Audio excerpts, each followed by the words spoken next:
नमस्कार दोस्तों, आप सभी का स्वागत है आपके अपने YouTube चैनल में। दोस्तों, जैसा कि आप सभी जानते हैं, हर कोई हिंदू व्यक्ति अपने घर में सुबह के समय पूजा पाठ इत्यादि करता ही है। धूप दीप अगरबत्ती आदि जलाता है।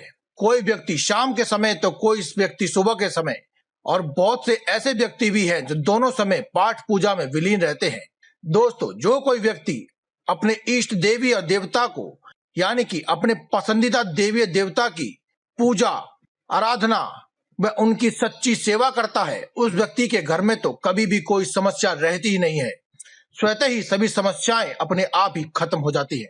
लेकिन दोस्तों, कई बार ऐसा भी होता है कि जब आप पूर्ण निष्ठा भाव से भी पूजा पाठ इत्यादि करते हैं, लेकिन उसके बाद भी आपको फल प्राप्त नहीं होता है।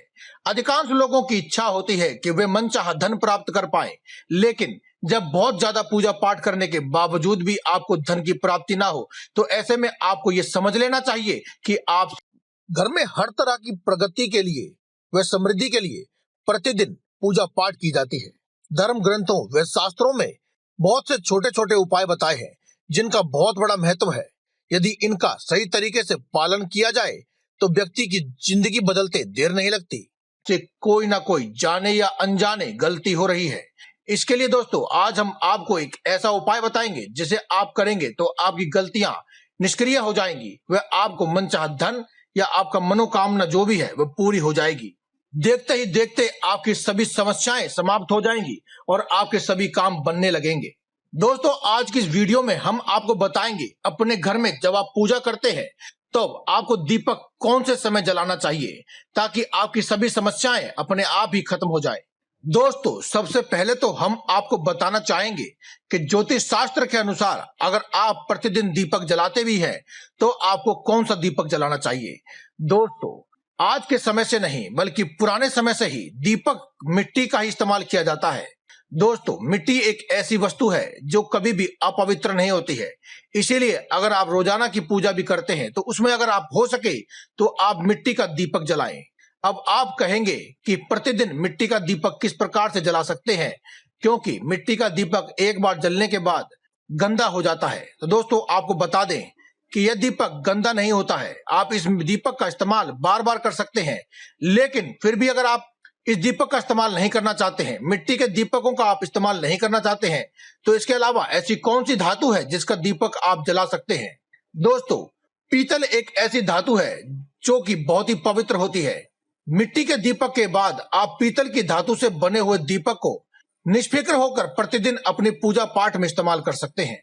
दोस्तों, कई ऐसे श्रद्धालु भी हैं जो कि वह ये जानना चाहते हैं कि हमारी मनोकामना शीघ्र पूर्ण हो, इसके लिए हमें कितने दीपक जलाने चाहिए। तो इसका जवाब भी आज हम इसी वीडियो में दे देंगे। हमने बहुत से कमेंट में पढ़ा था कि लोग कहते थे कि हमें कितने दीपक जलाने चाहिए। दोस्तों, आपको हमेशा ही दीपक विषम संख्या में जलाने हैं, यानी कि 1, 5, 7, 11 या 21। दोस्तों, इसमें हमने आपको 3 दीपक की सलाह नहीं दी है और 13 दीपक की भी सलाह हमने आपको नहीं दी है। दोस्तों, आपको 13 और 3 की गिनती वाली कोई भी वस्तु या कोई भी कार्य आपको नहीं करना चाहिए। खास तौर पर अगर आपको कोई उपाय बताया गया है तो ही आप 3 या 13 के आंकड़ों में कोई पूजा पाठ करें, अन्यथा आप 13 व 3 के आंकड़ों से होने वाली पूजा को हमेशा ही नकारते रहें। इसके अलावा नीले व काले रंग के चीजों का इस्तेमाल भी पूजा पाठ में नहीं करना चाहिए। दोस्तों, अब हम आपको बता रहे हैं कि आपको ऐसा कौन सा समय है जिस समय पर आपको दीपक जलाना चाहिए। दोस्तों, घर में दीपक जलाना और पूजा करने का सबसे उत्तम काल होता है प्रभात काल। जी हाँ दोस्तों, जब सूर्य उदय हो जाए और उसकी पहली किरण जब धरती को छूने लगे तो वह समय एक ऐसा समय होता है जिस समय की गई कोई भी पूजा आपको शीघ्र फल देती है।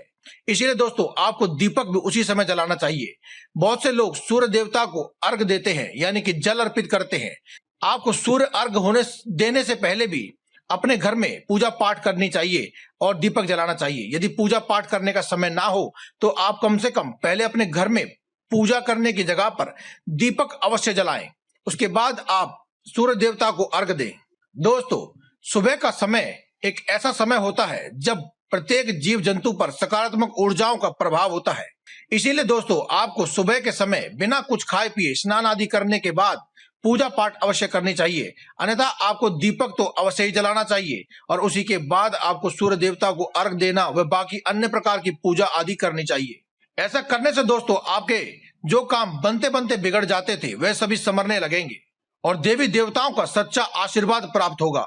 दोस्तों ज्योतिष शास्त्र की माने तो केवल ब्रह्म मुहूर्त में की गई पूजा ही नहीं बल्कि ब्रह्म मुहूर्त में किया गया कोई भी कार्य आपके लिए असफल नहीं होता है। इसलिए अगर आपको कोई भी कार्य करना हो और आपको सही समय का ज्ञान ना हो रहा हो तो आप कोई भी कार्य को बिना किसी से पूछे बिना किसी संकोच के आपको ब्रह्म मुहूर्त में ही कर लेना चाहिए, क्योंकि दोस्तों ब्रह्म मुहूर्त में किया गया कोई भी कार्य, कोई भी पूजा, कोई भी मांगी हुई मनोकामना कभी विफल नहीं जाती है।